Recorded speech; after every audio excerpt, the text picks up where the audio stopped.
A string of seemingly minor incidents over a decade has left me with a chilling conviction.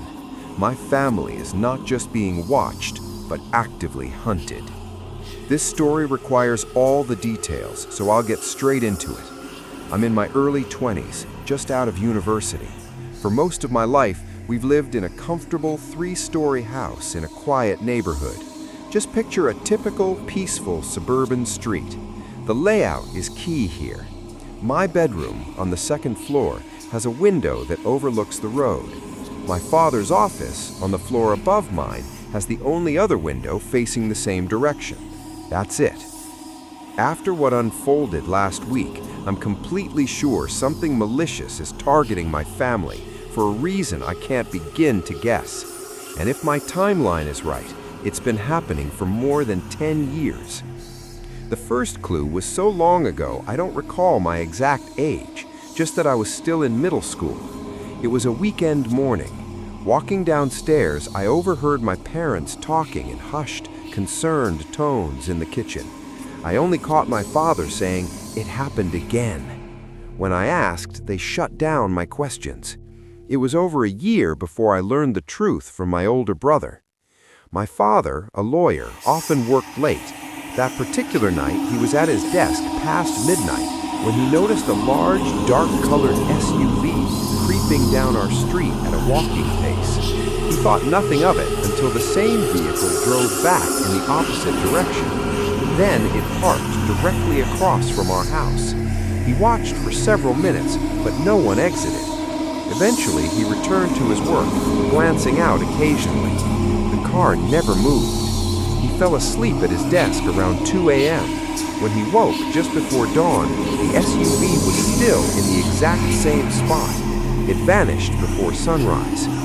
He later admitted this wasn't the only time he'd seen vehicles acting strangely on our street at night. We dismissed it as a fluke, maybe someone sleeping in their car, or worst case, someone scouting the area. We moved on. Years later, when I was 15, the second event happened. And this time, I was the witness. I was in my room late at night working on music with my headphones on. A flicker of light outside my window caught my attention. I looked out to see a small convoy of cars, at least 3 of them, moving slowly down the street. The people inside were sweeping the beams of flashlights across house facades. My blood ran cold as the lead car's light played across our neighbor's home, then swung toward mine. I ducked below the windowsill just as the beam illuminated my ceiling for a few seconds. I stayed down, heart pounding, until they'd moved on. We decided it was likely thieves looking for empty houses. My dad installed a security system and extra lighting. We tried to forget. Then, a few years later, a contractor found something in our backyard. Tucked deep within a bush by the fence was a small, covert camera. It was tiny, battery-powered, and devoid of any storage card. This meant it likely broadcast a live feed to a nearby receiver. Why would someone plant it and then abandon it? We checked our security footage but found nothing. My parents filed a police report, but with no leads, life resumed. The anxiety faded into the background, but never fully left. Our next-door neighbors moved out, and a new couple moved in almost immediately. They were young with no kids, which struck me as odd for such a large house. I started noticing them often, standing at their top floor window, peering into our yard at odd hours. One evening, while walking my dog, I saw them through their kitchen window. With them was a third man I'd never seen before. He was bald, muscular, with remarkably thick eyebrows. As if sensing my gaze, the woman hurriedly closed the curtains. I couldn't shake the feeling they knew I was watching. The man's face was unforgettable. You're probably thinking I'm paranoid. I'd think the same, but what happened next makes that impossible to believe. Last week, my family was on vacation in Paris. We were all in a bar, my brother, his girlfriend, our parents. I was half listening, gazing around the room, when I spotted him. Sitting alone in a booth was the same man from my neighbor's kitchen. My mind rejected it. What were the odds? but the longer I stared, the more certain I became. Then he looked right at me. Our eyes locked. He knew I'd recognized him. He stood up, left his drink, and walked away. I tried to follow, but he was gone. A few days later, in broad daylight near a popular landmark, I saw him again. He held a professional-looking camera, and it seemed pointed in our direction. I finally told my parents everything. My father believed me instantly, and even suggested we cut the trip short. The rest of the vacation was ruined by a constant, creeping dread. Coincidence is a comfort we are no longer afforded. Back home, we found nothing on our cameras. I have no idea who these people are or what they want, but I am certain the surveillance has lasted over a decade, and I fear it's about to escalate. Let me tell you about a hike I took near Angel National Forest years before the Paris trip. I know those trails intimately.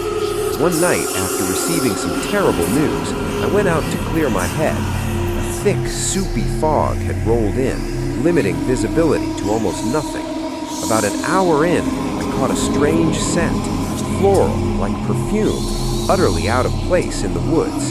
It faded, replaced moments later by the smell of a campfire, which also vanished quickly. Then came a third smell, an herbal scent from my childhood I couldn't place. The familiarity in that wilderness was deeply unsettling. I should have turned back. Instead, I pushed on. That's when I saw a flashlight beam sweeping across a high ridge to my left, a ridge with no trails, accessible only by dangerous off-path climbing. The beam would flash on, scan, then disappear, only to reappear somewhere else. I turned off my music and heard whistling. If I could hear them, they surely had heard me. I decided to head to a small overlook I knew to reassess. What I found there made my blood freeze. On a flat rock at the edge was a small, deliberately stacked stone sculpture. I knew immediately what that meant. Turn to leave. As I did, I heard rapid footsteps charging toward me through the fog. They got closer, closer, and then stopped dead just before reaching me. The silence was absolute. I held my ground, a small knife in my hand, staring into the gray void. Had they somehow seen me? Were they standing right there? I had no choice but to walk toward where the footsteps had originated. Every step was agony. For the next mile, I was certain I heard an extra footfall matching my pace. Then a loud crash in the bushes directly behind me. I screamed and ran. I didn't stop running until I reached my car, convinced I was being chased the entire way. I never hiked there again.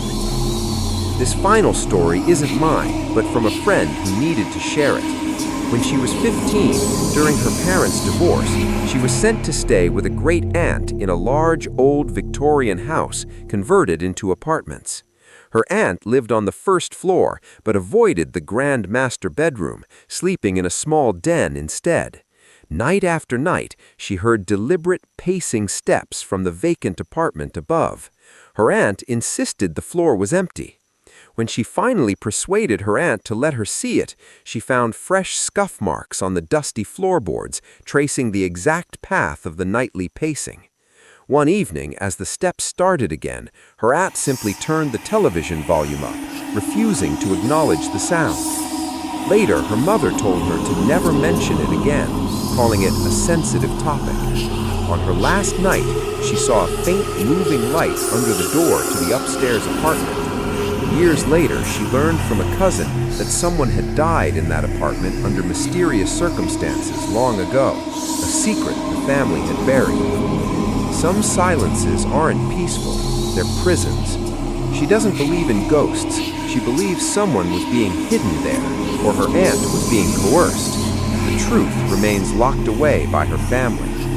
If you've made it this far, you understand that the world holds patterns we're not meant to see until it's too late. If these stories resonated with you, please show your support. It helps more than you know. Leave a like on this video right now and make sure you're subscribed to Winds of Thought. Your engagement is what allows us to keep bringing these narratives to light. Stay curious and stay stay aware.